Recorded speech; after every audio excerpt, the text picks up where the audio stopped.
وما كنا له مقرنين وإنا إلى ربنا لمنقلبون اللهم إنا نسألك في سفرنا هذا البر والتقوى ومن العمل ما ترضى اللهم هون علينا سفرنا هذا واطو عنا بعده اللهم أنت الصاحب في السفر والخليفة في الأهل اللهم إنا نعوذ بك من وأساء السفر وكآبة المنظر وسوء المنقلب. Ya, untuk berziarah ke beberapa tempat yang bersejarah di masa Rasulullah Sallallahu Alaihi Wasallam. Di antaranya Bapak Ibu, yang pertama kita akan kunjungi insya Allah adalah Masjid Quba, masjid yang merupakan masjid yang pertama kali dibangun oleh Rasulullah Sallallahu Alaihi Wasallam setelah Rasulullah hijrah dari kota Mekah menuju kota Madinah. Kemudian barakallahu di rahman yang dimuliakan oleh Allah Subhanahu wa taala. Jemaah, bisa kita alihkan pandangan kita di sebelah kiri kita Bapak Ibu. Di sebelah kiri kita ada masjid bermenara satu yang kubahnya berwarna hijau toska seperti kerudung ibu-ibu. Ini adalah Masjid Bilal bin Rabah. Masjid apa? Masjid Bilal bin Rabah. Jadi para jemaah yang dimuliakan oleh Allah, tempat-tempat bersejarah, destinasi-destinasi bersejarah yang berada di kota Madinah, ada yang juga yang berada di kota Mekah. Jadi hal tersebut dibangun sebuah masjid. Mungkin kalau di tempat-tempat yang lain, kalau tempat-tempat bersejarah dibangun patung ataupun monumen. Itu beda halnya kalau di kota Madinah, kota Mekah, itu biasanya dibangun masjid. Seperti contohnya tadi, untuk mengenang biasanya sahabat Bilal, dibangunlah masjid yang namanya Masjid Bilal bin Rabah. Sudah kita ketahui bersama para jemaah yang dimuliakan oleh Allah Subhanahu wa taala, bahwasanya sahabat Bilal merupakan salah satu di antara muadzin Rasulullah, tukang adzan di masa Rasulullah Sallallahu Alaihi Wasallam. Dulunya sahabat Bilal merupakan seorang budak, hamba sahaya yang sering disiksa karena sahabat Bilal tetap kekeh memegang agama Islam.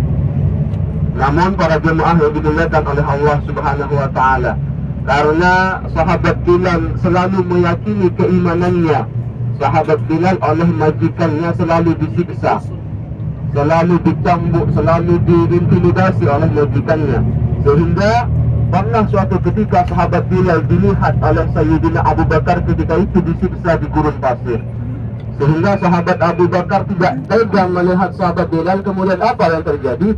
Sayyidina Abu Bakar memerdekakan sahabat Bilal dengan menebus dengan sejumlah uang. Setelah sahabat Bilal dimerdekakan Bapak Ibu, ditebus, dibeli oleh Sayyidina Abu Bakar, kemudian sahabat Bilal dijadikan sebagai muadzin di masa Rasulullah, dijadikan sebagai tukang adzan di masa Rasulullah, mulai dari kota Makkah sampai ikut juga ke kota Madinah. Namun sebelumnya muadzin di masa Rasulullah Sallallahu Alaihi Wasallam ataupun tukang adzan pada masa Rasulullah itu ada dua orang. Yang pertama sahabat Bilal bin Rabah, yang kedua adalah Abdullah bin Ummi Maktum. Namun yang cukup terkenal, yang cukup masyhur di kalangan kita adalah sahabat Bilal. Jadi meskipun pada zaman dahulu di kota Mekah Bapak Ibu, di kota Madinah tidak ada yang namanya pengeras suara seperti di zaman kita sekarang, namun alhamdulillah dengan kelantangan suara sahabat Bilal, ya, dengan kelantangan, dengan kerasnya suara sahabat Bilal mampu memanggil penduduk kota Mekah untuk melaksanakan sholat ketika itu. Ya. Sampai pada suatu ketika Bapak Ibu ya, sahabat Bilal ini suara sandalnya sudah terdengar di surganya Allah. Sahabat Bilal ini masih belum meninggal, masih ada di dunia, namun suara terempahnya, suara sandalnya sudah terdengar di surganya Allah. Sehingga para sahabat penasaran, ini amalan apa yang dilakukan Bilal sehingga Bilal masih hidup di dunia saja, suara sandalnya sudah terdengar di surga Allah. Para sahabat yang lain ini penasaran dengan amalan Bilal.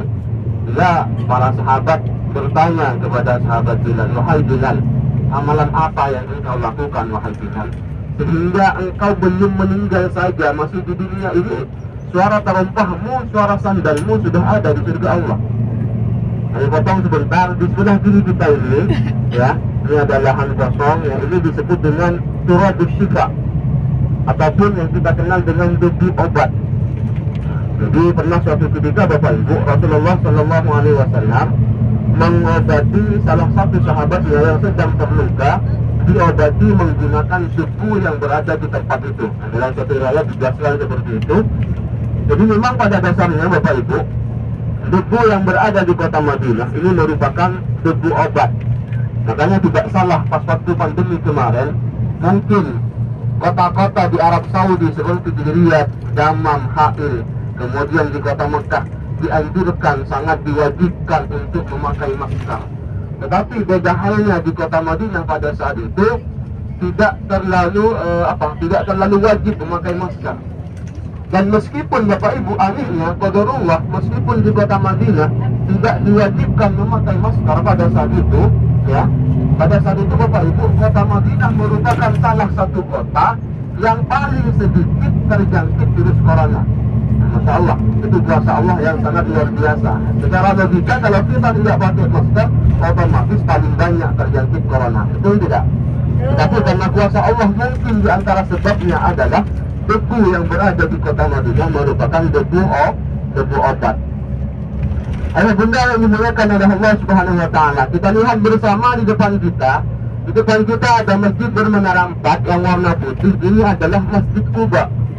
Jadi ini merupakan masjid yang dibangun pertama kali oleh Rasulullah setelah Rasulullah SAW hijrah dari kota Mekah menuju kota Madinah. Jadi Bapak Ibu jangan beranggapan datangnya Rasulullah dari kota Mekah menuju kota Madinah itu tidak langsung serta-merta menuju ke Masjid Nabawi, tidak.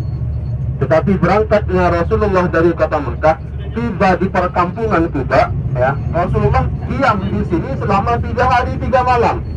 Nah, selama 3 hari 3 malam Rasulullah berada di perkampungan Quba sambil lalu membangun yang namanya masjid. Ya, kemudian pertama kali dilaksanakan sholat berjemaah di tempat ini Bapak Ibu setelah hijrahnya Rasulullah Shallallahu Alaihi Wasallam. Nah, di antara keutamaan Masjid Quba, jemaah, lanjut, harus selalu dites, harus selalu dipanggil, karena saya perhatikan banyak yang pakai kacamata hitam. Khawatir tertipu saya. Pura-pura tegar, gitu, ternyata merem. Jadi harus selalu dipanggil. Semangat! Semangat! Baik Bapak Ibu yang dimuliakan oleh Allah Subhanahu wa Ta'ala. Jadi dikatakan oleh Rasulullah, barang siapa yang berusuk dari hotel kemudian berangkat menuju Masjid Quba, melaksanakan salat sunat 2 rakaat di sini, maka baginya pahala umrah. Alhamdulillah. Jadi yang batal nanti itu jadi gak apa-apa di sini. Namun di tempat ini Bapak Ibu yang berhubungan dengan di sini, ya, hati-hati untuk ibu-ibu, tahan dulu jangan sampai tergoda. Ya, kita sholat dulu, entar kita waktunya belanja, saya kasih waktu. Jadi kalau seperti yang sudah Bunda Nur sampaikan, kalau disuruh ke kanan, kalau disuruh ke kiri. Kita ambil ilmu berjalannya bebek. Satu ke kanan, ikut ke kanan semua. Jadi yang satu, jangan satu yang di depan ke kanan, yang di belakang malah kanan kiri, jangan. Ya, insyaallah siap untuk kompak ya. Karena ini demi kebaikan bersama. Kalau kita ada yang kegeser, kemudian kita terlambat, maka kita khawatir tidak bisa sholat subuh di Masjid Nabawi. Ya, Jangan sampai kita sudah rela tepat waktu berangkat pagi-pagi lebih awal dari bis yang lain, kemudian sampai di sini ntar belakangan berangkatnya. Jangan. Mohon kekompakannya Bapak Ibu ya, tidak ada yang pisah dan jangan lama-lama di sini. Kita sholat, kemudian insya Allah langsung kembali ke bis. Ya. Insya Allah kurang lebih